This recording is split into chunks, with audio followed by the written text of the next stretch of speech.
type of people who do Ironman and are prepared to train for something that's that uncomfortable are the type of people that are prepared to get uncomfortable in a career. I enjoyed running around outdoors more than I did lying on my back staring at the ceiling doing a bench press. Naively, I thought we'd put our feet up and it would just be a money-making machine.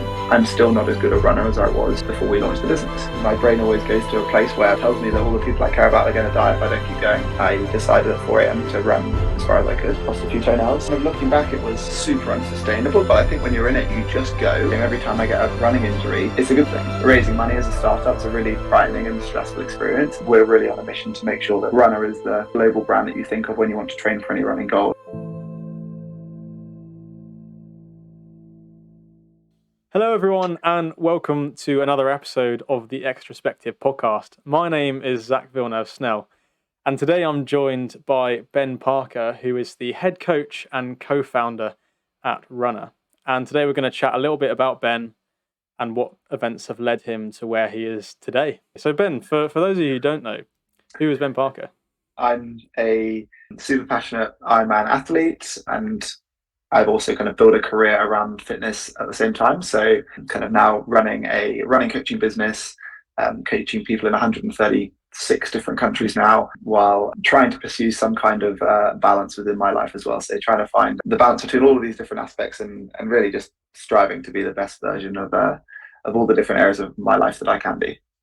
That's fantastic. That's certainly something that I've picked up on in the short time I've kind of not known you in person, but known you virtually almost. It was a funny story how we came across each other. My housemate last year happened to have the same bike as you and happened to be riding in Richmond Park. Awesome that I managed to come across you in that way and then witness the journey that has been the last probably couple of years. No. It's probably in the origins of before even Run Buddy was launched when I came across you. Yeah, no, exactly. I think it must have been right as we were probably working on the engine behind Run Buddy. Maybe I should give a bit of an introduction on that as well. So kind of the coaching business that I lead now is kind of the first of its kind fully automated running coaching business. So we've kind of taken what I used to do as a business of kind of online running coaching, and myself and my co-founders kind of spent a year building the kind of automated engine behind what could deliver that coaching at a fraction of the cost and for many, many more people. So yeah, we probably met while we were in our evenings slaving away building this engine. We then spent kind of 10, 11 months selling this as a kind of an MVP. So whereby people come onto our website, at the time we were called the Run Buddy. You come on our website, tell us all about your running history, what your goals are, and we would basically put all of that information, how fast you are, your schedule, etc., through our engine. And then we'd email our runners with a personalized PDF of all the training they should do. We managed to kind of sell that to 1,300 different amazing runners, kind of generating around 60k in revenue before then going on to raise £500,000, rebranding the business as Runna, and then going on to kind of build our subscription app, which has now been downloaded in 136 countries. And we're actually in the process of looking to raise some more money and keep taking the business to the next level, which is super exciting. But yeah, right at the start of that journey, we bumped into each other, and it was great to kind of present and talk through some of that journey to your kind of fellow students at Surrey Uni as well. Yeah, fantastic. Yeah, that was really insightful as well when you were breaking everything down, and I'm sure we'll get into the nitty gritty of some of that stuff later on. I mean, it's fascinating stuff. But first of all, before we approach that, I think it's important to understand where you're coming from as a person. And so, could you kind of take me back to Ben Parker at the age of, let's say, 7, 8 years old? What were you like? What were your sort of childhood aspirations? And how would you say you were as a kid? Yeah, it's very funny. I've never kind of thought about it in that way, I guess. I'm one of four, the second of 4 kids. I had an older brother who's only just over a year older than me, of which we were both very competitive. Both of my parents went to Oxford University, super academically gifted individuals, and both kind of very successful in their own careers. My dad went on to kind of found a very successful fund management business, which meant that we kind of grew up with kind of great privilege, but at the same time, always very pushed academically to make sure that we followed in their footsteps. And both my parents are keen on their sport and super competitive as well. So very much grew up in a competitive landscape, being also very pushed to go to your tennis lessons on the weekend and make sure that you're developing outside of, I guess, school, but also kind of very much pushed to do the very best you could do at school.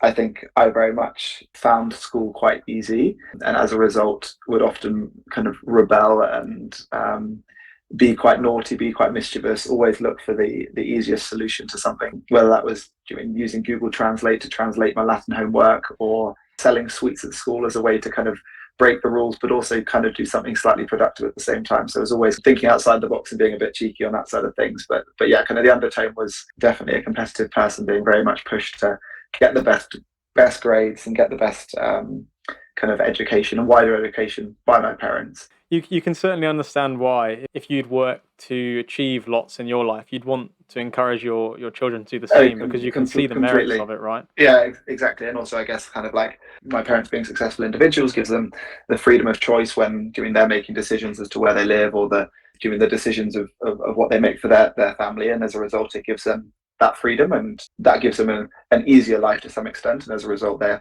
always going to kind of wish on those same freedoms to their children as well. So that, I'm sure, stems through. I mean, something that I found kind of founding my own business and growing that, I think the advice people always seem to give is the advice that worked well for them. Like when we're talking about how we raise money for a business, and you talk to someone, they're going to tell you the way that they did it was the best way, because that's the experience they've had. And just in the same way, both my parents got fantastic educations from Oxford University. So in their experience, they think education is the key to success. I didn't work that hard at school, and I didn't do as well as maybe they might have wanted. And I didn't go to Oxford University. I went to Southampton University, which is still a fantastic uni, and I didn't work very hard when I was there, but I got a degree. And I don't think that, for me, that was the kind of deciding factor that's kind of put me in a position to go on to do what I've done, which as a result means that I'm probably not going to go and advise that. So like the people that I go and talk to, because of the experience that have helped me. And so I think it's kind of very important that we always reflect on those factors that affect us and also affect other people, and maybe taking the advice that other people give you with a pinch of salt, because it's always going to be from their learned experience rather than maybe a broader experience. And that's why you'll get people who come out on results day and they'll go and post on LinkedIn when they're a successful founder and say, how do you mean what exam results you get on results day won't change your life? But at the same time, there are a huge number of people who get amazing results on results days, and that takes them to amazing schools, amazing degrees, and go on to lead amazing careers. So there's no one path for anyone, but I think that was definitely something that I've learned, is that my parents went down one path and they very much tried to put that path on me. And there definitely came a point where in my first Christmas holidays after uni, I'd been at uni for 3 months, and I went through school having no idea what I wanted to do with myself with a career. And I landed on geography because it's the broadest subject out there, and one that a lot of people end up doing when they have no idea what career they want to go down. And that was the kind of degree I landed on, and I kind of went off to uni and didn't know what I wanted to do. And the first Christmas holidays, so you've been at uni 3 months, I came home and told the family, I know what I want to do. I'm so excited to come home and work out what career I want to do. And I said, I wanted to go into fitness. I want to qualify as soon as I finish uni as a personal trainer, and then one day run my own gym, of which I was so proud to have kind of worked that out. And the immediate reaction from my mum at the head of the table was, that's fine. We'll cut your allowance. You get used to being poor. And ever since then, I've been into my fitness and exercise for several years at that point, and that didn't change anything. As soon as I graduated, I went on and qualified as a personal trainer, and straight away got my first job, and have always thrived in that industry. And I think, for me, it's shown that doing something that you're passionate about is the key to being successful in it. Their vision for me would have been nailing my degree and going and get a financial grad scheme and going and doing that. And I'm quite sure that long term, in 5 years' time, I'll be earning more money and ultimately more successful, which is probably their vision of success is money. I don't necessarily agree, but I'm quite sure that I'll be more successful having worked hard at something that I care about, rather than tried hard on something that statistically leads to higher earnings. Because I think as soon as you're doing something you care about, you're just going to find the solutions within it so much easier. You'll think about it night and day, and as a result, you'll go much further with it, and you'll also go much further without realizing that you're having to work at it either. Sure. If that makes sense. Yeah, it's the context that you kind of operate in, isn't it? It's because there's that, firstly, that generational gap between the fact that you have access to so many people's eyes through marketing on social media, and the way you're able to culminate what you're doing and channel your energy into what you're doing now. But just to pick up on a few of the things you mentioned there that made me think, you picked up on the fact that something might work for some people and might not work for others. And actually, I think that that's really important, and that's almost one of the reasons why I started this podcast, is because it gives me and then anyone listening the opportunity to hear a broad array of people's lived experiences and what worked for them. And it's never looking at someone's particular life and going, oh, that worked for them, then they did that, then they did that. I'm going to try and exactly emulate and copy that. It's being holistic, I suppose, in your Yeah. approach, and taking pieces from each person and then just trying out each thing that works. And I think Yeah, that's exactly. the brilliant thing And about sharing ideas in this way. yeah, and exactly. And it's never going to be the case that, it's not like one day if I have kids and they're not going to be able to kind of emulate what I've done, because they'll grow up in a completely different generation and experience and set of opportunities. That, like, when my parents graduated from Oxford University, it was the done thing: go to your grad fair and get the right grad job and follow that boring straight line. And for us as a generation, we're so much more connected via social medias and all of these other opportunities, that the job spectrum is so much broader. And then for me, like, I've been a running coach who kind of coached individuals through COVID, of which, like, that completely changed the whole health and fitness industry, changed the way in which people worked, brought everyone online, running an online running coaching business in that period, and then going on to automate that. Do you mean that was perfect timing?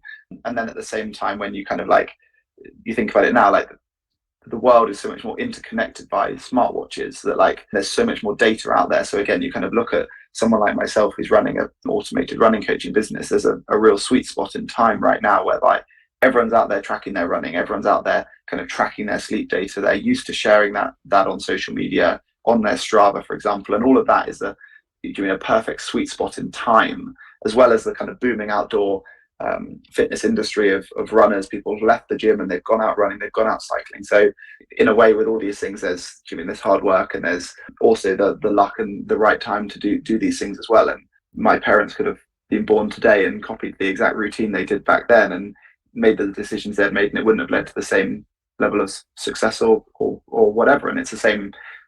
You could have had 5 of my clones born up and down the country in different areas, and that would have affected things. And as a result, like, there's no kind of, I think, one path to success, or also one routine or anything you can look to emulate, but you can kind of look for the common trends in these different individuals and see how the different areas of that you can learn from, and see how you can emulate that to maybe do similar things. And I'm always on a quest of learning, and with everyone I meet, I'm always trying to work out what it is that's put them to where they are, what they know that I don't know, to make sure that I get better at the things I do.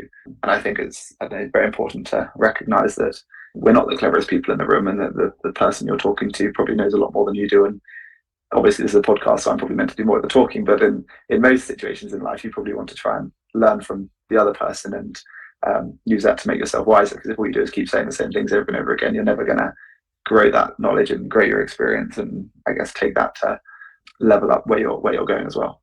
Yes, it's actually one of Jordan Peterson's rules that I quite like, which is assume the person you're talking to knows something that you don't. And if you go into every conversation with that assumption, you're always going to be going with a learning mindset and being a bit more humble and a bit more open to hearing what they might have to say. It was interesting as well, because you've just shared on how there are those broad sort of macro lessons. You can almost aggregate everyone's experience and take what generally works for each person. And so, relating that to how you've been able to find success in what you've done now, and the different success of your parents, do you think there's any particular lessons that, beyond the surface level of you should do this, this, and this, we want you to go down this path, or encourage you to at least, do you think there's any lessons more fundamental that have helped you in where you've got to today, like mindset wise? Yeah, I think I think that, well, I mean, you're a cyclist, and something that I've observed from my cycle club that I've joined. So I ride with a club called Onyx, and it's a Southwest London based club, and it's basically run by a bunch of absolute nutters. They're all super successful individuals, basically CEOs and absolute top dog lawyers and incredible individuals in a working capacity, but they're also the fastest people in Southwest London. We ride on a Wednesday at 5 a.m. and we ride on a Saturday at 6:30 a.m. There's normally 50, 60 people breaking into 5 or 6 groups, and we'll ride relentlessly in groups of 5 or 6 as hard as we can for between an hour or 2 hours or 3 hours. It's kind of interesting, because I kind of look at them and think, what makes all these people so good at cycling, but also so good at their careers? Is it the case that you become a top dog as a top banker, and then you go and get really good at cycling. You've got all this time and money to get the best bike, and it's absolutely not that. And I'm very confident that the reason why these people, do you mean they can take all the records on Strava, they're the fastest people around, they go and enter these races and they're just absolutely smashing the top of them. The reasons why they do that is the same reasons why they're so successful in their business, and the same reasons why they can get up at 5 a.m. week in, week out, despite having busy families and doing 101 things in a really stressful job. And it's because they're the type of people that can thrive in any one of these different areas. And what makes someone good at cycling or what makes someone good at business is all the same things. It's consistent hard work at that one thing. And I think that's why you kind of, I don't know, I always grew up and I thought that the things that would make you good at your maths, you had to do the less revision on English to get better at maths, let's say. And I think that was very much, I remember having an assembly at school being told, like, don't just revise your favorite subjects, revise them all, and you'll be much better at your exams. And I think it's, yes, there's an element of time when you're thinking about how you can revise for exams at school or whatever it's going to be. But I think like what makes someone successful in the real world is firstly how long you spent doing that one thing. The people who are better than you at chess have spent more time playing chess than you have, and the people you're better at cycling at, you've cycled for longer than they have, and you've cycled smarter and whatever. But it's the same thing, and it comes down to that same thing with reference to business as well. Like seeing that within the cycling club and seeing it within other areas of my life as well has very much showed me that to succeed, it's a case of just working harder and also continuing to work hard and staying uncomfortable for longer. When I'm doing a marathon or when I'm doing an Ironman, like it's uncomfortable for a long time, but knowing that you can stay in that level of uncomfort for longer than everyone else week in, week out in training is why then you can then do it in the race. And it's, the race isn't the amazing thing. The amazing thing is sustaining training for such a long time, getting a little bit better over and over again, that the race is just a fun victory lap. The place where you get to be the center of attention and show off all of that hard training. But the hard training through the winter and the early mornings, that's what I think leads to amazing performances, leads to success. And as a result, I think I'm very much driven by emulating that level of determination across the board with my personal fitness and the way in which I kind of apply that with a work ethic as well. It's like once you get past that barrier, you get into that circle of people where everyone's on the same page with getting up early and being driven and successful.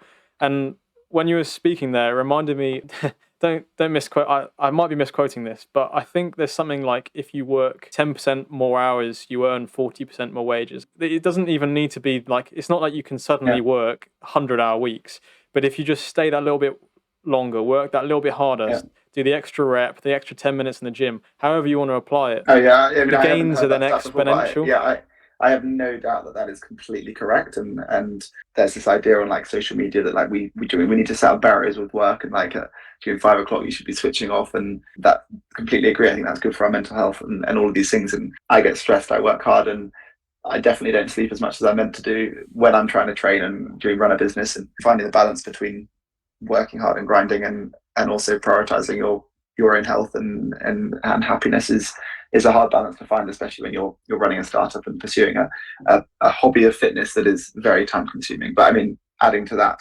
stat as well, I mean, the average income of an Ironman athlete with fundraising, it's important that we kind of understand the financial market of people doing endurance fitness side of things, which is why this is on the top of my mind. But the average income of an Ironman athlete is $250,000 a year, which is enormous. And again, I think it goes back exactly to that kind of like type of person that I mentioned before, that it's not the case that you earn loads of money, so then you go and do Ironman because it's the only expensive sport that you can throw your money at. It's not that the case that you get into Ironman, so you have to earn loads of money to afford your expensive bicycles and travel around the world.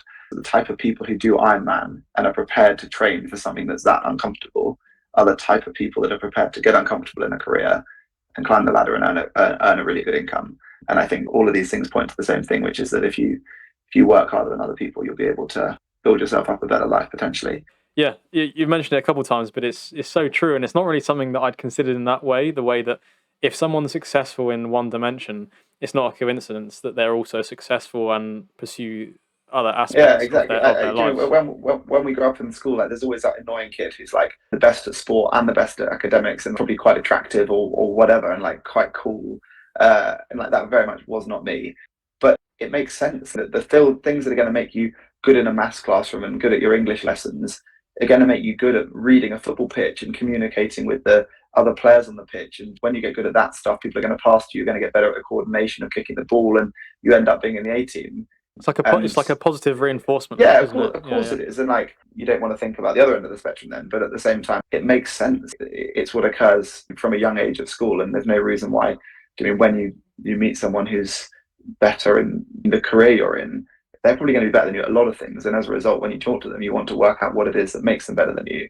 And I think the common denominator is the time they spend working at those things. And I use that as motivation to make sure that I work harder and longer at the things that I want to be good at, so that then I can be better than the people that I talk to one day. But I don't know. I'm sure there's 1,001 factors and we can't emulate all of them. But I think that's definitely a good psychology to have, because that's a factor that I can emulate. I mean, if I believe that it was just random genetics, we can't change our genetics. So either that makes us arrogant people that we think we've got great genetics, or we're helpless people who can't change our genetics when we've got crap genetics. So that's a pretty stupid mindset to have. Obviously, genetics play a part, but there's no point thinking about that. But the experience that we have and that we live, we can control. So we probably should prioritize that as a factor within the way that we live our lives, because that's something that we can control and improve to make ourselves better as well. There's always going to be people with worse genetics doing better than you just because they believed.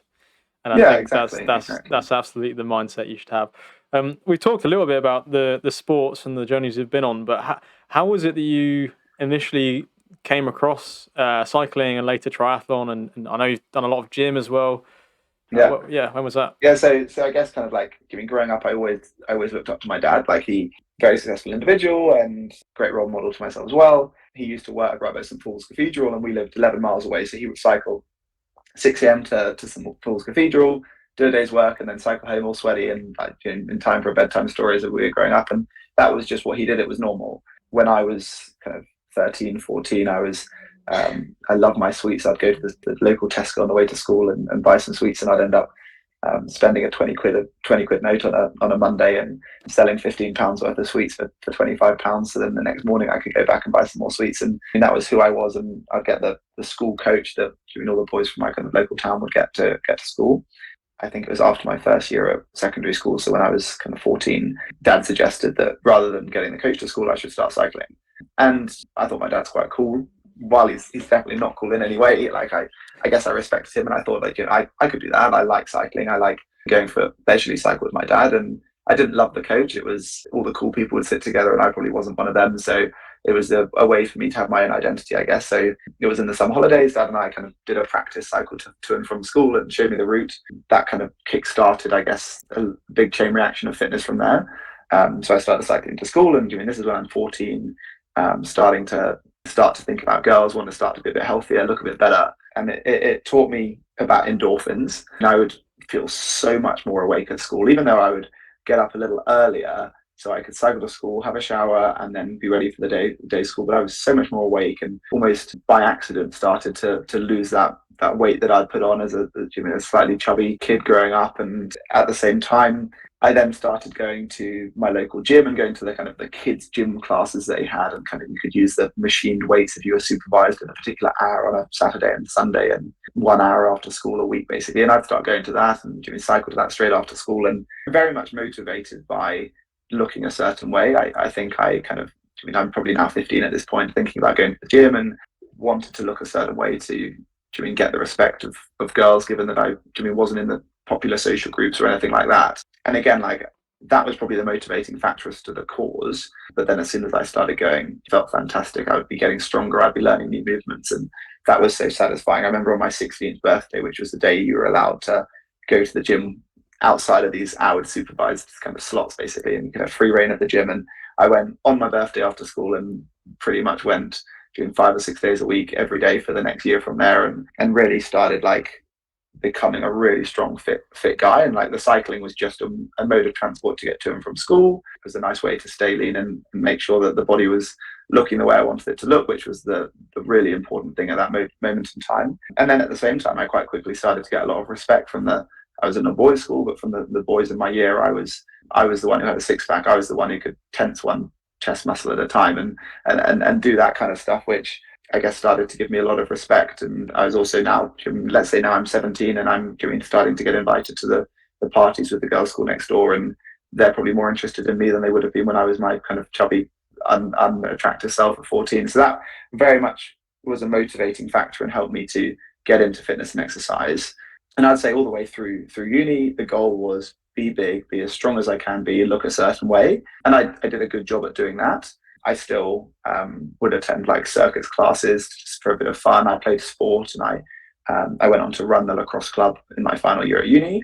And the goal's still the same: look fantastic, be huge. I went to the gym 365 days in a row from April of my second year till April of my third year at uni, just by accident, because I loved it so much. Like, I mean, there'd be a few days where I'd go twice in a day. If I'd been in the morning and then one of my friends wanted to go and wanted me to push them for a session, I'd go again. And I knew that fitness was the thing that meant the most to me in the world, and it's what I really loved. And so when it had been 365 days, I thought, this is ridiculous. I need to find a new challenge, find something just to push myself. And I was known within my friendship group as, I mean, that nutter who could do anything.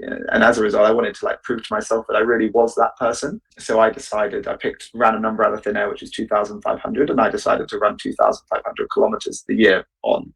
So rather than going every day in the gym, and I missed the first day, I went and did like an 18K run or something. And bearing in mind that I probably ran 3 times this year and it's April. So I wasn't a runner, and I was a 97 kilo, 5'10", 5'11" guy. So a really, really heavy, really built guy, lean, but a lot of unnecessary. I mean, that's what happens when you go to the gym every day.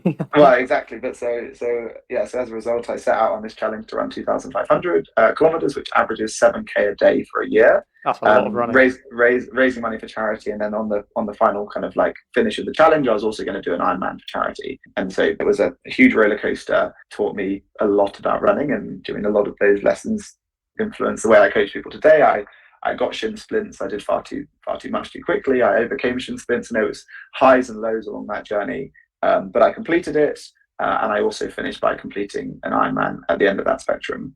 And I kind of went into it thinking, this is going to be a wild challenge, and I'll get back to the gym, and one day I'll be the CrossFit champion of the world. And that was kind of my direction in fitness. And it very much changed my relationship with exercise. And I enjoyed running around outdoors more than I did lying on my back staring at the ceiling doing a bench press. I enjoyed going cycling, seeing exciting new places, and doing that more than I did having my headphones in and not knowing the names of anyone else in the room with me, even though I recognise their faces from every single day when they would go at the same time as me. And part of that was also that my second job in fitness, shortly after leaving university, when I'm still doing this year challenge, I was kind of running the fitness department for a 5-star hotel out in Greece, which meant that the gym there was a kind of a grubby gym underneath the hotel, and the cycling and running were phenomenal, which probably slightly skewed my perception of whether I enjoyed cycling and running more or the gym more. But that really kind of like changed my relationship with the gym versus running and fitness, running and cycling and triathlon.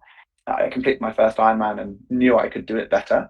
I did really well. I kind of was aiming for 12 hours for the first one, and did 11 hours and 1 minute. Everyone was like, surely you must be furious that you did that extra minute. And I was like, no, I did 59 minutes quicker than I thought I would do. So I was very happy on that side of things, but knew, if I trained harder, I could do better. And I'd say ever since then, the goal has completely steered away from training to look a certain way, and it's always been about training to perform in a certain way. And I think maybe that comes with being a little bit older and being less driven by looking a certain way to impress women. I think also like over that time, objectively, I built myself a body that looked good, and a body that classically people think that they want. But I also had no more success with girls when I was 23 than when I was 20, even though my body was 3 years better. And I think that driving factor for me as a young guy, so grateful that I was motivated by that to get me out the door and to get me started. But it was completely ridiculous, and it's so much more satisfying training to be better, because also it's an objective measure. Like I was saying before we started the podcast, like my power when I cycle, I track that on my pedals. And this year I did the half Ironman in Weymouth, and I pushed my power about 4 watts higher than I did last year. I've objectively got better, and that's brilliant. Whereas it got to the point where I was 97 kilos as a sub 6 foot guy. Next year I'll probably look worse than I do this year, because I'll be even bigger. That looks good to some people. Like I had a girlfriend growing up as I kind of started out at uni, and she would always say, don't get any bigger. Yeah, it became I think I'm much happier having a relationship with exercise that is driven by performance and being better. And I think the same comes with all areas of things that I pursue now. I kind of want to make sure that I get better at all the areas of my life. I kind of break my life into 3 areas. I kind of break into my fitness. I want to make sure that every year I'm getting better at that. I want to make sure that I'm getting better at my performance within work and make sure that my business gets better every year. And then also want to make sure that I become a better boyfriend, a better friend to my friends, and a better member of my family by learning how to improve all these different areas, becoming a better individual. And I think stemming away from the aesthetical side of exercise has been fantastic, but at the same time, I'm very glad that that was the thing that got me started, because I'm sure that I wouldn't have ever started cycling to school if I wasn't excited by the idea of becoming less fat. The relationship I have with the gym maybe was unsustainable in terms of that I was motivated by that. The reasons why I'm motivated by running and cycling now completely apply to someone in the gym. That if your goal in the gym is improving your performance, I think that's fantastic.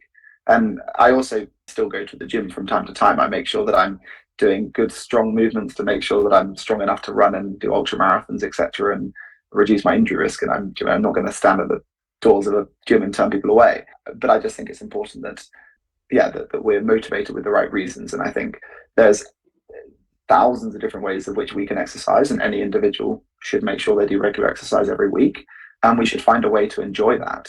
And for those people that do, it's a huge privilege that we enjoy exercise, and we're short on time, and then that's the reason why we're not fitter. For some people out there, they've got all the time in the world, but they have no motivation to exercise, and we're very privileged that we have it the way that we do. And for those people, I think it's so important that they find the form of exercise they dislike the least, and they do some of that every week. And hopefully by doing that, they start to feel the sensations that we know keep us going week in, week out with our cycling, with our running, or with the gym.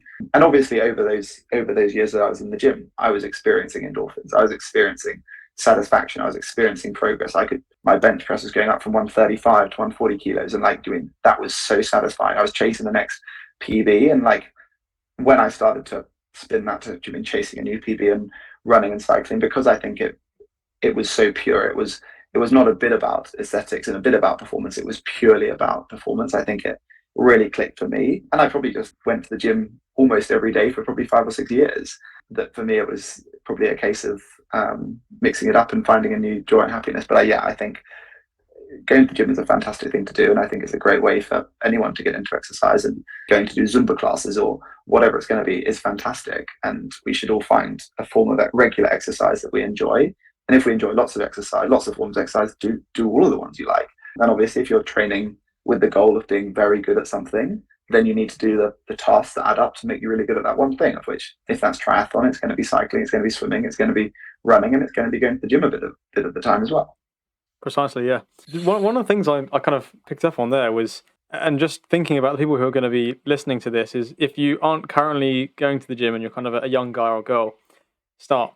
Because something that you mentioned there is when you started when you were sort of 14 or 15 and you were sort of cycling, and then it kind of progressed all the way through to in your early 20s, and how strong you were able to become because of that. I mean, for those of you who don't understand the context of a 140 kilo bench press, I mean, I have a small window in. I think my one rep max is half of that at the moment, and I'm trying to improve, but I obviously only started at the age of 20, so it's that delay. So but I firstly, guess the lesson is, get stuck as soon as you can. As soon as you can. That stems back to everything that we've been talking about. That the key to all of these guys I cycle with, the reason why they're so good at businesses or whatever, is because they've been working at it for longer. The reason why they're better than me at cycling is because they're older than me and they've been cycling at 5 a.m. for longer than I've been doing. So do you mean the reason why I'm better than you at the bench press is because I've done more bench presses in my life.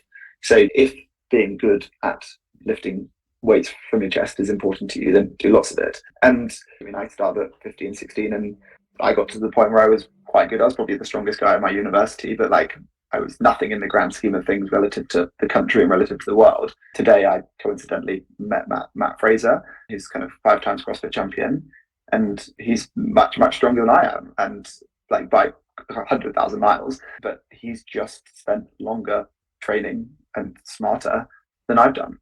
In the same way, yes, the solution is to find young people and get them super, super motivated, and you'll turn them into champions. But I'm not a parent, but from a parental perspective, you can't just get your kids starting golf at the age of 3 and get them training harder and building up their swing and their core muscles and everything, because by the time they get to 16, 17, they need to absolutely love that thing that they live and breathe it, they dream about it in their sleep, and then when they get to adulthood, that they pursue it relentlessly with a passion for it. And if they don't, they won't pursue it and continue it. And again, I was talking to a amazing swimmer this morning, doing a national swimmer for Switzerland. She kind of did that up until about 21 and then just stopped and gave up, and now she works in the world of finance, for the reason being that she was doing, I think she said she was doing 24-hour weeks of training as an 18, 19-year-old. And she's doing that because that's what she's been pushed into by her parents. Like, she'll have enjoyed swimming as a young person, and because she enjoyed it, she'll have swam more, got better than her peers, and that's why she'll have then been kind of scouted and been pushed relentlessly hard through her youth to get her to the position where she's a national swimmer. But the problem there is that she's quitting swimming at 21 because she doesn't love it. And I learned from that myself. And with myself doing a sport like Ironman, we're going to peak between 32, 33, 34, and 40. I'm 26 now, so I could train really bloody hard right now for 2 years, but then I'll be 28. And if I don't absolutely love Ironman at 28 and keep training from 28 to 33, 34, 35, I won't be very good at 35. If I train really hard for the next 2 years and blow out and think I'm never doing that again, I can't think of anything worse than sitting on my bike all the time, then I'm going to be crap at 35. And maybe that's an excuse to myself, who's short on time and also maybe not driven and motivated enough to work hard enough for the next 2 years. But I think that's really important when you're thinking about getting very good at something, is that you need to do it for a really long time. So you need to make sure that the way you're getting better at that thing makes you happy. So I think that's super crucial. But then I also look at my own motivations and what makes me me. I love the idea of getting better, but I don't need to be the best. And I think that's something that I've worked out. Like, obviously, I'd love to be the best Ironman in the entire world. But if I was to do that, I need to sacrifice every single other area of my life and risk that every day until I get to 35, 36, 37, 40. And I still might not succeed. And instead, I'd rather make sure that I get better every year until I'm 37, 38, 40 and see what I can do, but also keep getting better at a business, keep getting better at being a good person and being a good friend and boyfriend. And as a result, I'll have a great relationship, I'll have a good job and a good income, and I'll have a great passion and hobby that I might be really bloody good at by then. And I think for me, is like, my goal is to be a happy person. And I think I'll end up being a really good triathlete and Ironman because I'll have done it for so many years. And I think that's the key. And that's definitely the way I've chosen to kind of, I guess, from the learnings and from the people that I've talked to, the people who've given up on their passions and the people who are better than me. Like, I think that's the way I've learned to then try and pursue that. And I think that will probably make me the best Ironman I can be when I get to 37, 40, for example, than if I was to do things in a different way as well. And hopefully that will make me happy along the way as well. Amazing. It's the platform and the sustainability from which you go and do those things. I think that's some fantastic lessons there. At what point, I know you spoke to your parents, like you say, at the Christmas of first year about wanting to open your own gym, but at what point did you kind of consider the fact that you might be able to make a living out of it? And then how did the early days of forming what was once known as Ben Parker Fitness, like how did that come about? I mean, so I grew up in a wealthy part of London and had all of my parents' friends were other wealthy posh people. They would come over for dinners and ask me what A levels I was going to choose. And there was a period of time where I was thinking about choosing art, and until they all were like, "Oh no, you can't choose art because you won't get you won't get into a good university." And so that was kind of like the adult role model that I had in my life. And I also went regularly to have tennis lessons on a Sunday afternoon. And my tennis coach, amazing guy called Martin, he would coach all the rich parents and all the rich parents' children, and he had a really good life. He was probably managing 2 or 3 other coaches. He was in his 30s, now got 2 kids and a wife. He met her test driving a Porsche and didn't even want the Porsche, but he just wanted a nice afternoon out driving the Porsche. Met his wife that way. Super nice guy. But I probably looked up to him thinking he's the happiest adult I know. He was probably working 45 hours a week on a tennis court, feeding tennis balls, hanging out with great and interesting adults, great interesting kids, also managing a few other coaches and making a cut of the lessons they were serving. And probably making, I actually worked for him as a tennis coach in my summer holidays when I was 16, 17, 18, before going off to uni.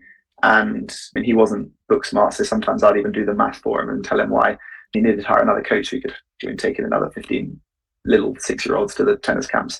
But yeah, I looked up to him and he was probably earning 100k, a really, really healthy salary, maybe nothing compared to some of the rich people or the rich millionaire parents of people who were within my parents' network. But at the same time, I looked up to him. He had enough money to have kids. He had enough money to take his kids on a 2-week holiday every year to Egypt in a 5-star hotel.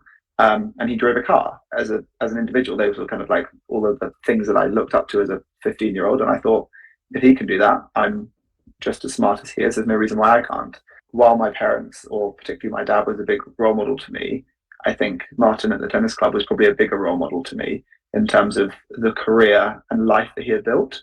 And obviously there are other areas from my dad's career and other people that I also looked up to and wanted to emulate. But I think his lifestyle and relationship that he had with time and doing something that he enjoyed was something that I really wanted to emulate. And so then when I was off at uni and I was an 18-year-old kid who has no idea what they want to do, I very much knew there was a potential that I could end up doing something that I cared about. And I think by doing something you care about, you'll end up being good at it. He lived and breathed tennis. And as a result, he's a very good coach at it. And he was able to inspire everyday people why they should pay 60 quid and have a tennis lesson for an hour and do that week in, week out. And there's no reason why I couldn't do that in my medium of fitness, which at the time was the gym and exercise. And that quite quickly got shaped into running as I, again, shaped my own passion of fitness and exercise into running, became very good and very interested by running and cycling and triathlon, but specifically running. As a result, there's a huge market of people out there who need help there. And that's kind of what gave me the confidence to pursue fitness as a career.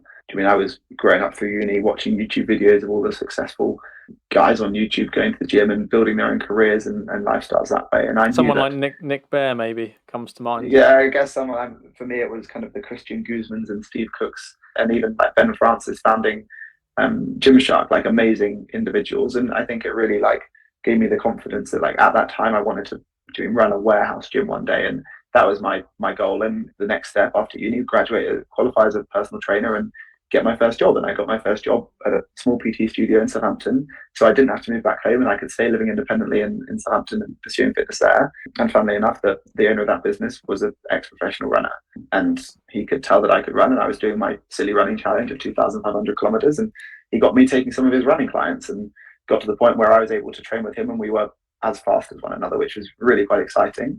And after 6 months there, I then got this amazing job out in Greece running the fitness department for a 5-star hotel out there. And I'd have super amazing families and people coming out, and I would then lead the fitness classes for them. And I'd also lead the morning runs for these individuals. And doing a certain type of person who goes on holiday and wants to do loads of exercise, but that's probably me. But anyway, so these people would come out and I'd take them running, and we'd do it in a way that the fast people spun around the back of the group and kept the slow people happy, so we all stayed together. But as a result, I'd have these amazing people, they'd come out and chat to me, and I'd help them with their running for a week or for 2 weeks if they stayed up for a longer holiday, but then they'd go home again. And I had it to the point whereby they would kind of have a race coming up or a half marathon or whatever, and they'd want me to keep giving them some tips when they got back home, and they would be messaging me on Facebook Messenger at the time. And I remember my first client 2 weeks later, she tells me that she got a half marathon PB and that she's so pleased, and like how much did she owe me for all the telling her what sessions and what runs to do over that fortnight. Since she got home, and I was like, no, don't be silly, I was just helping you, like that makes me happy. Super interesting, and I was so proud that I was able to help her to get a PB, and she insisted that she paid me.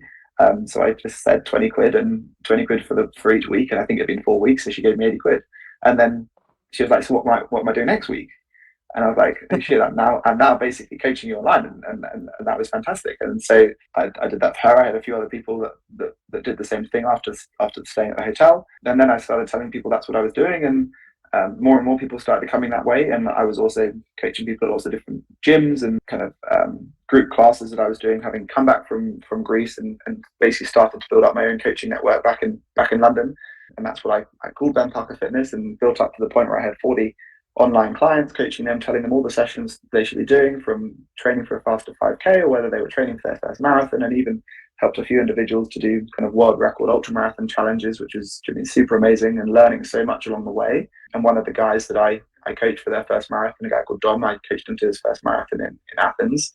He then came back to me a year after that marathon, and he was a friend from uni, and he basically said, had I thought about automating that journey, of which I had a few conversations with another friend, but he was busy running his startup. So Dom and I then basically started spending our evenings together, putting together the engine behind what is now Runner, my automated running coaching business. And yeah, so now we're now in a position we've been live for a year and a half, and we've been on the App Store for about 6 months. And people can download the app Runner. They can start a free trial, tell us about their kind of current running history, what they're training for, and then we will kind of give them all the perfect sessions that they should do to train for that goal, just like I would have done as a private coach, but as a fraction of the cost. And so we charge $15.99 a month or £99 for the year. I used to charge by the end £25 a week or £100 a month.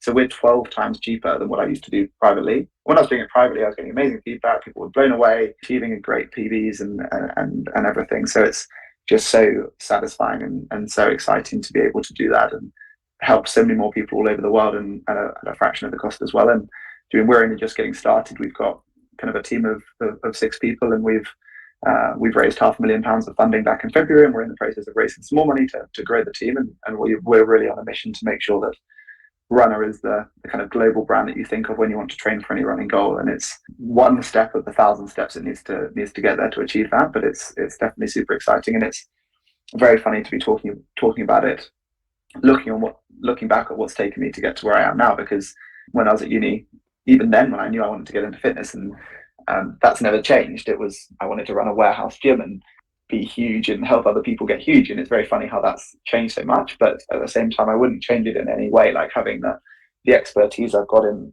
the gym and understanding people's bodies, more than just understanding how to train runners, understanding all the strength and conditioning people should do to get strong, and using that comes into the way that we'll program people within Runner, we've built in the automated strength and conditioning that sits alongside that running training. And having that expertise from that passion and interest I had in the gym has also been influential to take it to where it is now. So it's funny how all these things kind of add up together and kind of swings and roundabouts in a way. Yeah, absolutely. And it's fantastic to hear how successful it is already. I know it's early on in the journey, but just how it really is gaining traction. And I just wanted to ask really about the transition. I know we've talked a little bit about the more recent things to do with Runner and kind of a whistle-stop tour of how you got to where you are now. But how was the transition between having your own clients where you were quite happy, you add all the figures up and you're on a stable income and it's kind of flexible. Obviously, you're having to run those, so there's consequences and drawbacks as well in terms of having to run quite a lot of miles a week and not doing your own training. But how did you sort of scale back on that whilst beginning the startup? Because there's so much risk and there's so much time commitment where all of that time is not being monetized because you're on the foundations before anyone's even heard of the app. And the same thing for Dom as well, quitting, where was he at? Mackenzie? Yeah, exactly. So, I mean, Dom and I had very different experiences in the way that he's a year older than me. He had been earning money since leaving uni for a year longer, and he was also earning a really good salary at a really good company. So he had plenty of savings because he ultimately was earning more than he could spend. So the situation was a little bit different. And so from my situation, I kind of had gradually built up my earnings as a PT. And when you're starting out with any of these places, you don't earn a lot of money. And so I kind of, by the point where we're kind of ready to launch Runner, I was in a position where, I don't mind speaking frankly, I was probably earning close to about £5,000 a month, which is kind of a huge amount of money as a 23, 24-year-old guy, and didn't have huge amounts of expenses at the time. So I had a good life. I was probably working 40 hours a week, if that, coaching people online and also doing in-person stuff, early mornings, late evenings often, but had a really good life. And I could have continued growing that income a little bit, but ultimately there's a cap, basically how much time I've got in the day. So that was kind of the situation, and I could have very much happily stayed in that position and probably pursued Ironman and had the perfect time balance to do so and build a really happy, easy life. Maybe I wasn't kind of thinking about how to change and jump off that path, but when Dom came knocking, it was very much too good of an opportunity and idea not to pursue. So we started off with our Monday evenings. It was a Monday evening. I can't remember when it was, but we had a first call, and he kind of told me his ideas and showed me like the very initial framework of the kind of code he'd been putting together. And he kind of needed to hear a few answers about how this running coaching question matters and what that matters and what that matters. And that we called up a week later after we'd been thinking about it, and Monday evenings became Monday and Thursday evenings. They became every night of the week. And this was the case for probably 9 months or so, of which case we then came on to kind of launch the business. And even when we launched the business, we launched in March, and we didn't officially kind of quit our jobs until I think around May time. When was lockdown and all of this? Was this a year before? We launched in March of 2021. So I guess we were building it through kind of the ends of the lockdown times. Okay. And so, I mean, COVID was still thereabouts, but I think we kind of towards the end of the proper lockdowns. I mean, I remember there was a period of time where Dom was still working at McKinsey. We were working on the business, and Dom was actually staying at a honeymoon suite in Egypt because it was cheaper than London rent. So because Egypt was subsidizing hotels and no one wanted to go out there, I think he spent about a month in a honeymoon suite in Egypt for some ridiculously low figure. Wow. So yeah, COVID was definitely still around. But yeah, so we kind of got to the point whereby, I mean, we had two or 3 months whereby we're both running this business, it's live, and we're both still kind of pursuing our current careers, which it then came to the point where Dom handed in his notice at McKinsey and went full time onto the business. And I wasn't able to do that because he had been earning a big salary and been able to save some money, and so we didn't know how long we were going to go ahead without earning any money ourselves, but it was an unknown length of time and it could be significant. I'd also bought a house in February and we launched the business in March, so I started to pay a mortgage a month before launching a startup, which is very much not what you want to do. So when it came to May and Dom kind of was able to go full time on Runna, it was very important that I could also put the same amount of time into the business. We owned the business 50-50 at the time, so it became very hard. I had a successful business that I'd set up, earning a healthy salary, and I had to slowly wind it down. And essentially, initially, I was coaching people at 5 a.m. and I would do 5 or 6, 7 a.m. PT, and then I would get home, work on Runna from 9 a.m. till lunch, squeeze in at least one lunchtime client, and then back to Runna. At the time, it was called the Run Buddy. And then come 6 o'clock, it would be I'm offline and I'm coaching again. And I was able to keep up an income enough to sustain my life. My income was going down, but it was able to sustain. It meant that on the weekends I would do all of my online running coaching, the manual online running coaching from my previous business, and it was really stressful. And I mean, not enough time in the day. Very much a temporary, short-term experience, and I wound it down to probably by, I don't know, from March to May, I was able to be full time with Dom, but I was still working in the evenings and in the mornings. And it probably wasn't until September time, let's say, where I was completely full time. Not full time, I was fully focused on Runna without doing any kind of external PT. And then it wasn't until I think January the 1st where we actually took a salary. So it was a really kind of like uncomfortable existence for a long time. And at the same time, my girlfriend and I was spending all my time focused on the business or on my private coaching, and the rest of the time I was trying to cram some training in as well. That she very much kind of got put to the bottom of the pile, and as a result, like I wasn't a good boyfriend to her, so we broke up. A huge learning experience for me as well, and I think we're now back together. And I think we kind of spent about 6 months apart, and I got my life a little bit more balanced, as running a startup still not an easy balanced process, but kind of realign things a little bit. And I think realize that, I mean, as I said earlier, I kind of break my life down into kind of 3 pillars of fitness, of work, and of relationships. And I think when I was starting Runna, work took the top spot by 100 miles. And then with any spare time, it had to be fitness, because that was who makes me me. And so then automatically relationships came to the bottom. And I think now I'm very aware that if I live in that way, Runna won't be a sustainable journey. It will go back to that experience of a swimmer whereby they work so hard for 2 years and then they give up with it. If I don't have time to exercise and prioritize what makes me me, I'll be a crap person in my business. And if I also don't make time for my relationships and my friends and being a balanced person, I won't be able to keep up the intensity that I bring to work, and that won't succeed either. And so now I really make sure that like they all get their attention.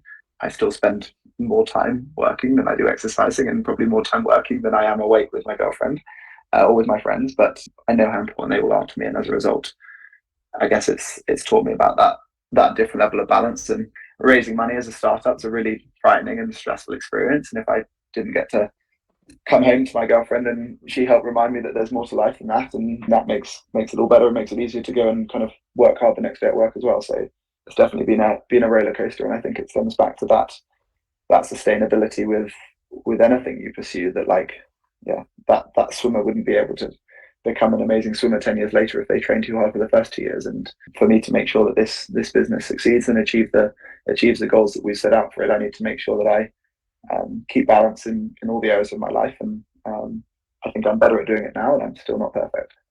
Amazing. And I think to highlight one of the things that you're mentioning there about the risk of burnout if you tunnel vision too much down one of those aspects of life.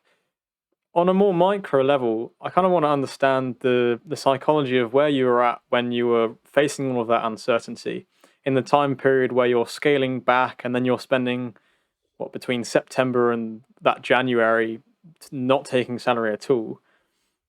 What does that look like? Were there any moments where you were have like a micro level of burnout? Because obviously you've just described what your daily routine roughly would look like.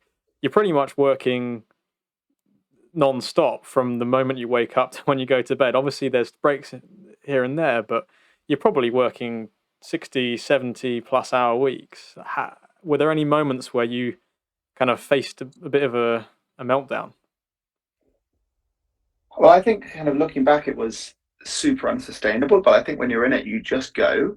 I think it's kind of like probably what it feels like to do a marathon in a way that you can't really remember doing a marathon.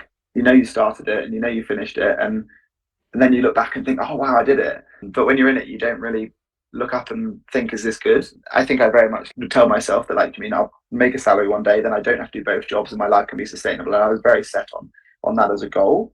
And that very much helped me to get through it, knowing that it was a temporary period of time. If that was the indefinite journey of my life from then on, there's no way I would have carried on.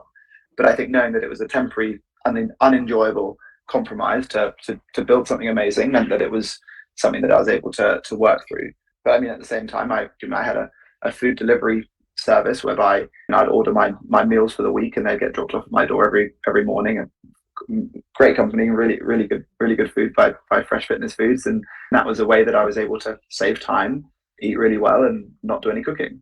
But also a little bit of an extreme solution to something to be doing as a 23, 24-year-old guy who's shouldn't be living life in that way. My little sister moved in with my house when I bought it. She looking back at it, she said that I worked so hard. It was silly that, like, it was pretty boring for her to live in a house with me, whereby she'd either just like hang out in her room and do her own thing and watch telly in her room or whatever, or sometimes just cook me meals, serve them to me at the desk, and then get back on with her day. And I remember it was actually when she went off back to uni, actually, when it must have been when COVID allowed her to go back to uni. She'd have to stay at mine and do uni remotely. And when she went back to uni, I was then like, how on earth am I going to eat? Because she had been cooking me my meals. And that was when I then organised for this food delivery service to sort me out, because there was no time in the day for me to go to the shops, cook some food. And I also want to eat well. I care enormously about my health, and nutrition is a key part of living a good life and also fueling myself for the exercise that I'm doing. So it wasn't a solution. There was no option about not eating well, but it was that I had no time to provide for that good food. So that was the only solution. And I guess, yeah, like I had to find solutions like that. But I think that the other thing that I had to do was very much accept that those three areas of my life couldn't get the priority that they wanted, and my fitness went backwards. And I'm still not as good a runner as I was before we launched the business. And that's particularly hard for a number of reasons, one of which is that, like, I care enormously about progress, and I've not been making progress at my own running. But additionally, I'm now the face of a growing running coaching business, and I don't take my own advice. Like, I haven't been able to follow a plan since we launched the business, and I'm out there helping other people and telling them what runs to do, but I don't do them myself. And that's something that I'm really set on changing. And I'm signed up to the Valencia Marathon in December of this year. And I'm not going to aim for a PB, but I'm going to aim to train really well towards it. And I did manage to achieve my fastest Ironman this year, but I had my fastest swim and my fastest cycle within it, but I didn't have my fastest run. And so I'm really confident that I'm really passionate about making sure that I start to build up that running in the way that I was able to do before. And it's not easy, because I still have an unsustainable relationship with my work. And I also make sure that I have enough time for my girlfriend and my family, and the other things that mean a lot to me. And I've been able to get better at my cycling because I get up at 5 a.m. on a Wednesday morning before work, and a few other times before work, and early on a Saturday. But it means that it's hard to get the balance right. But yeah, I think that when you're in that period of unsustainable work, you probably don't quite realize until you get out of it and look back on it. I don't think I'd look back on it and regret anything. Like, I'm hugely privileged to be where I am now, running a business that gets to help people in hundreds of countries and thousands of individuals all over the world. Like, that's so satisfying. The one thing I don't get that I used to get is the one-on-one feedback from those individuals that I'd help, because I'd get to hear how that one session was and they would tell me, and they'd be WhatsApping me and I'd be then telling them the sessions to do and giving them that personal one-on-one support, which was amazing. And I don't get that now because I'm coaching thousands of people, and because they are working with an automated solution, it's much cheaper and they're getting a great service, but I didn't get that one-on-one feedback. So instead, I'm kind of observing the success stories we post on Instagram of 10 photos from last weekend of all the PVs of people that have been training with us, which is epic in its own different way. And so that's kind of, again, yeah, I wouldn't change any of that. It just is interesting to look back on the bits that I enjoy and the bits that kind of make me feel proud, because those are the bits that are going to make sure that I keep going with it as well. I suppose you mentioned there, like the personal relationship side of it, where you have that face-to-face moment with your client. I suppose that's a big part of why you potentially enjoyed it as well. And I know obviously you can see the success stories, but is that in any way, I don't know, has that changed how you think about things in any way? Do you wish you could still speak to people in a way you did before? I mean, I still speak to lots of people, and I still get to work with lots of people closely, and I just do lots of different tasks on a day to day, and some of them I enjoy more and some of them I enjoy less. And I think there's always, the grass is always greener. When I was a running coach, I was probably running with, I think I would limit myself to 12 hours of running with clients a week, which meant that I would often do 12 runs with different clients per week. So I was coaching my 40 people, but I'd also do 12 in-person runs. And that's ridiculous. That's so unsustainable and so bad for my running training. It meant that I had an enormous volume, and I did my first ultra marathon just for fun, without really like thinking about it, because I was so conditioned to do that. But it was really hindering me actually doing productive training. Now I don't have any load of exercise from work, which means that the training I can do in theory can be what's optimal for me, which is really good. So there's lots of benefits on either side. And do you mean like the satisfaction that I get and the whole team gets is huge when we get a review from someone in Australia who's going to go and tell us about 20-minute shaving they've done on a marathon, how personally grateful they are to myself and Steph, the other coach. That's incredible to think that we built a service where we've helped them for 4 months, which is an enormous length of time, and train them for their first marathon PB. And they're on the other side of the world, and they feel personally connected to Steph and I due to the way that we built the service that keeps people accountable to our training when we're not writing those sessions each evening before they go out and do the run. So there's a huge sense of satisfaction that comes in a different way. We've had messages of people who struggle with their mental health after doing lockdowns and whatever, and they found Runna, and it's a service that they can now afford to use, and we can help them. They've now found a love of running and a happiness, and that's enormously valuable. And in the same way, I had tons of friends who wanted to get better at running, and I couldn't coach them for free because there was only so much time in the day I could do for coaching. And as a result, like, a few of my best friends would pay me the kind of the sum of money that all my clients would pay me to train them, and that was exciting. But most of my friends, I couldn't help them in that way because it cost a lot of money, and I couldn't cut the price very much. Otherwise, that's time that I'm not spending with people who would pay for it. Now I'm in a position where they can all afford to train with Runna, have an amazing experience, and they're all absolutely smashing their goals. I think I've got about eight of my close friends who are training with Runna for London Marathon this year, which is just wild. Like, that would have been 20% of the private clients that I had. I wouldn't have been able to help them. So there's a lot of ways in which I find a huge sense of satisfaction and pride. And we've got about 300 runners who've trained with us for London Marathon this year. And I'm going to be halfway around the course cheering them all on, and hopefully going to be an amazing day. So I'm really looking forward to that. Awesome. And just to relate it in the way that I've thought about things recently for myself, I'm approaching like a split between whether I go into like psychology therapy face-to-face and then psychology research. And it kind of reminds me a lot of that distinction, because the therapy is like the face-to-face, but the research is like if you have something groundbreaking that you discover a new way of helping someone or a new method or whatever, you can affect way more people than you could do with the face-to-face. So yeah, potentially a convincing argument there for the macro. I wouldn't know which to advise my younger self, but but again, I very much it wouldn't change what I'm doing now.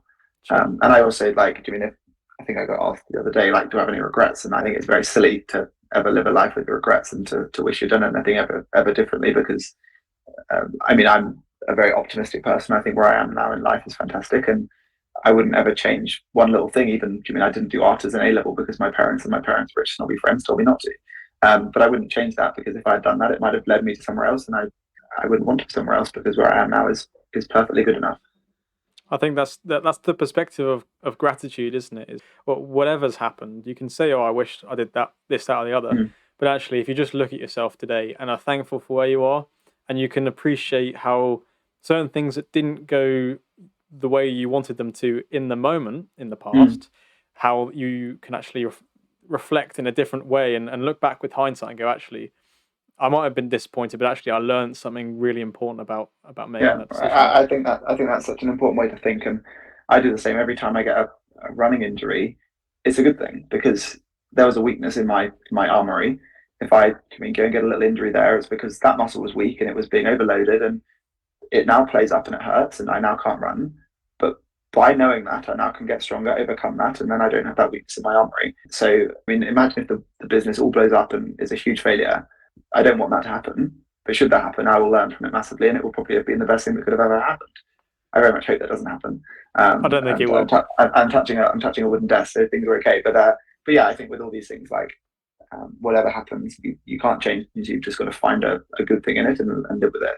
Amazing. I think there's so many great insights that you can speak of from all of those different lessons and setbacks and successes that you've had in the last few years. I wanted to slightly pivot towards, because I appreciate many of the listeners will probably pick up on the fact that you say you did an ultra marathon, not easily, but it was kind of because of the amount of volume you were doing with training, you were able to step into the ultra marathon and complete it. Can you sort of talk through some of your biggest like personal I guess fitness successes? Like you say, the ultra marathon, and then so you've done a lot of Ironmans as well. Yeah. So that ultra marathon you're referring to was in the middle of COVID. I'd done two Ironmans, one in 2018, one in 2019, and I was excited for my one in 2020. I would have been 24, so the top of my age group, 18 to 24, and I was, I think, ranked the fourth in the UK when I was 23. So I was hoping to kind of claim that number one spot to qualify for Kona, and actually, like, my goal was to have done the fastest run split at Kona in my age group. That year it was cancelled, and COVID got in the way. So on the day I was meant to be doing my Ironman of that year, I decided at 4 a.m. to run as far as I could. I decided 2 weeks before, like, this is what I was going to do instead of doing my Oh, so it Ironman. wasn't an event. No. So I mean, there was no events happening. I think you were at this point. I think you're allowed to run was to be outdoors with six other people in the UK. So that was the rules. So I basically just decided to run as far as I could at 4 a.m. one day. I started my watch at 3:59 because that's what my Strava tells me. I don't know how well you know kind of South West London, but I was doing laps of Richmond Park, which is an 11k loop and a fairly hilly loop. And I think I ran 11 laps of Richmond Park that day.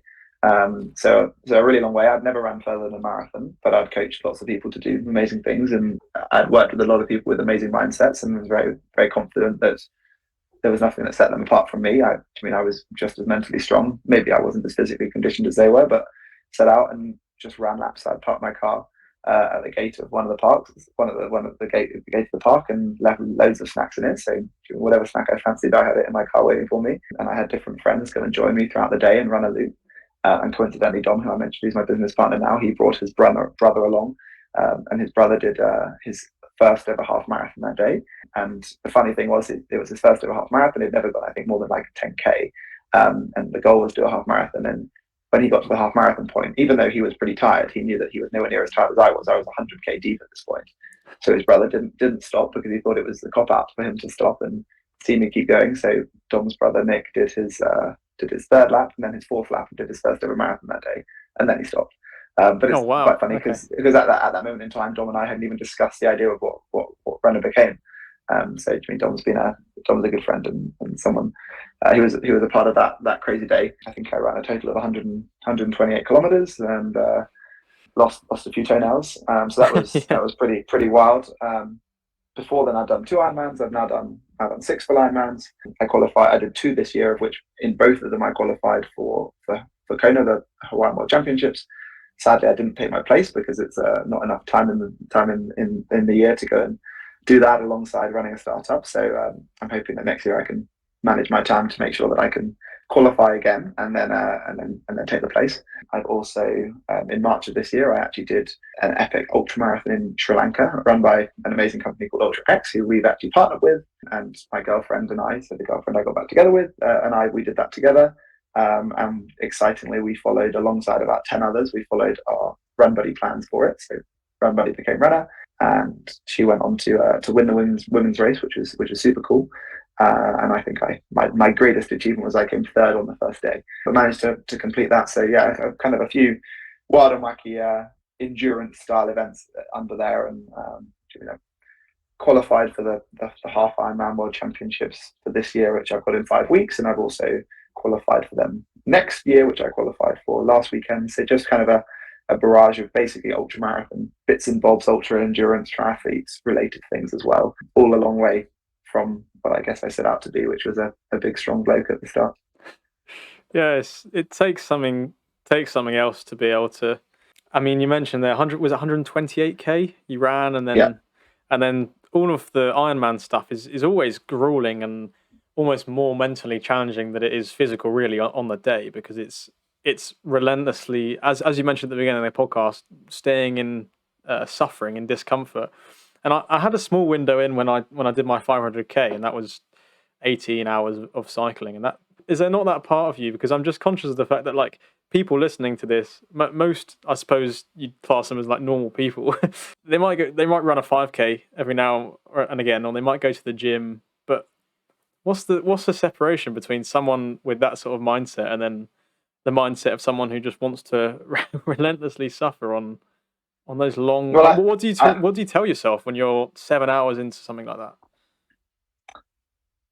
I think your brain goes to all kinds of funny places, and I think my brain always goes to a place where when I'm racing and I'm trying to go as hard as I can, it, whether I like it or not, tells me that all the people I care about are going to die if I don't keep going. You know, when I'm halfway around an Ironman and I think, oh, I should stop now, I can't be bothered.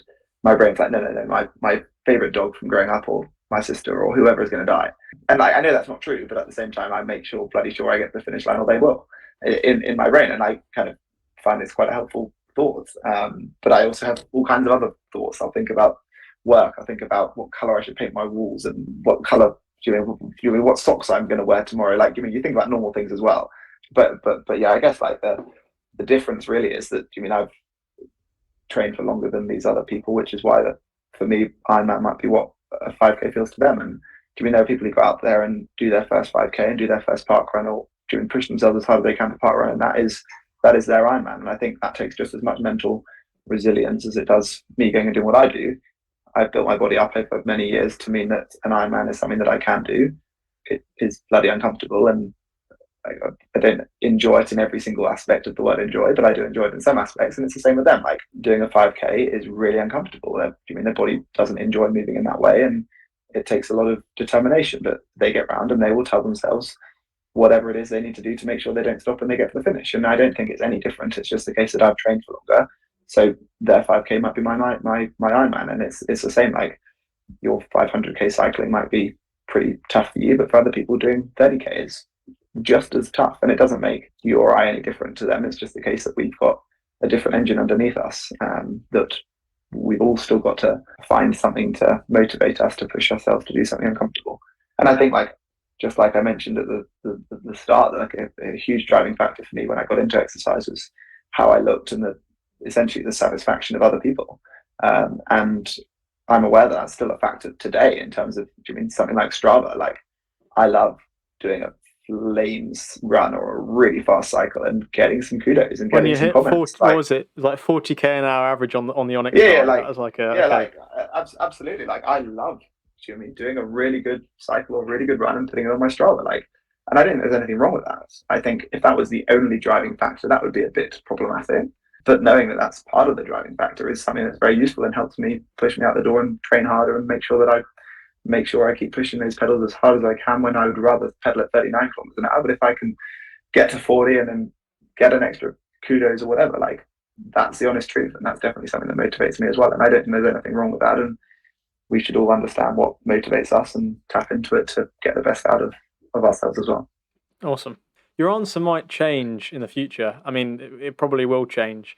But at the present moment today, considering everything you've done in business with Runner and also your personal performance journey, what are you most proud of about what you've achieved and who you've become?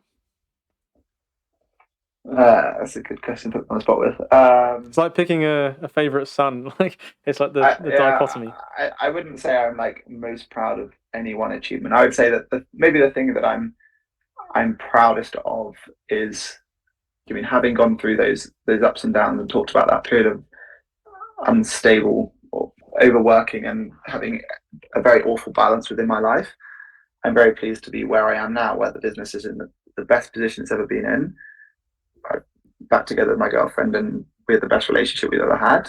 And I also did my best Ironman time of my life this year, and that makes me really proud that I've been able to have a little victory in all 3 areas of my life that matter. And I hope next year that during my relationship with my girlfriend is even better, and my friends, that the business is astronomically more exciting and more advanced than it is now, and that I can be a few minutes faster at an Ironman. And I think I'm very prepared to nudge my Ironman up by a few minutes and progress my relationship with its kind of natural course, and still work bloody hard at the business. And that's going to grow much, much faster. That's the nature of doing when something's so young and in its infancy. It's going to grow and develop very quickly. And maybe my ability within fitness and Ironman is going to develop a little slower because I've been going at it much longer. But yeah, that's something that makes me really, really proud, and I hope that I can continue to get better at all 3 of those areas while complementing one another. Yeah, I mean, you've almost answered my next question, but I was going to say, like, out of those things, what you're most excited about, but I suppose it's just continuing to allow the kind of compound interests of the good habits you've kind of put into place and your work ethic and in those 3 pillars of life. You Yeah, maybe no, maybe have a specific answer, but you're completely right. That's exactly what I would say. Yeah, it's just a compounding interest of the amount of work that's gone into them behind the scenes, and it's adding up. And during now, I'm starting to be able to enjoy doing an Ironman and doing a time that other people think is impressive. Like that's super cool, and it excites me. And I'm excited to go to World Championships. I'm excited to next year qualify for Kona again and take my place and then go there. Like that's exciting. I'm excited. My girlfriend moved into my house a few weeks ago. We both sold our little cars and bought a big car together. That's so exciting, and we're excited to drive that big car to nice places. Excited to. I mean, we're talking to some incredible people who might come and invest in the business, come and join the business, and I'm excited to take the team from it was 2 in January and now it's 5 or 6 or 7, and excited to have more than 10 people come Christmas. Who knows? Like it's a roller coaster, and yeah, just want to keep progressing each of those little areas one step at a time. But at the same time, enjoy where they are as well now. Yeah, there's a lot to be grateful for as well, and I'm always craving the next milestone. Like that's who I am and what I do. But I think it's important also to reflect that where things are now is good as well. has Runner been what you expected it to be when you first set off? And no, absolutely not. I think. I mean, the question we get asked all the time is, "You've built Runner. Why do you have to work hard?" Is a question that we get asked all the time. And like it's a very sensible question. Like if you build an automated solution, why do you need to do any work? So I guess very naively, I thought at the start of building this, I mean, if we could make it work and if we could get it to do what we thought it could do, we'd put our feet up and it would just be a money making machine. And like doing that was the very naive thought of it. And we launched it, and then it needed to get better. We needed to make it smarter. We needed to market it out to people. We needed to partner with new exciting companies and do all of this and develop new plans, move it onto an app, make the app smarter, do this, build this new feature. And it's the start of a very, very long journey.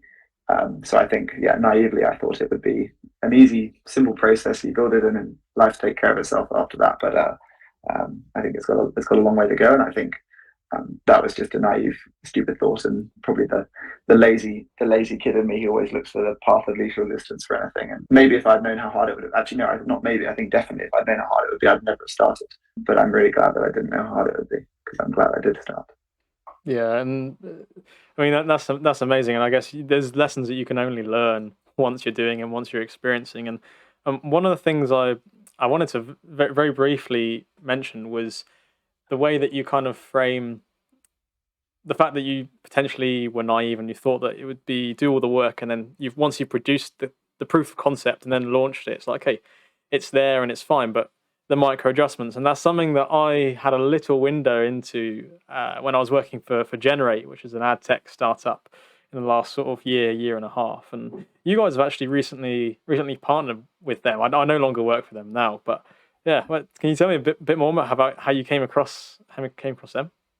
Yeah, so I mean, Generate's an incredible business, and for those who haven't watched, they should go and search Generate's Dragon's Den pitch because Sam, the founder of Generate, did an amazing job pitching and convincing the Dragons, and I believe the story is two of them invested on the show, and then another one rang him up the next morning at breakfast and invested as well. But essentially, yeah, they kind of a service whereby rather than giving the data that we spend on the internet to companies and then go and market to us, they protect that data and then sell it to them, and in exchange give you credits to spend with other companies basically. And so we partner with them so people can kind of sell their data points to Generate, and then with those Generate points you can purchase subscriptions to Runna. So that's kind of a cool partnership we've done with obviously them who you work with. I met Sam at a networking event, and he's a runner, so he wanted to try us out, and he thought it was a cool app, and so we've started putting that together, and yeah, hopefully we can start helping more and more runners, and do so by them purchasing subscriptions with their Generate points. Yeah, and just for anyone listening now, as we sort of like bring the podcast to a close, how would someone listening now, what would be their steps if they wanted to sign up for Runna? What would that look like? Yeah.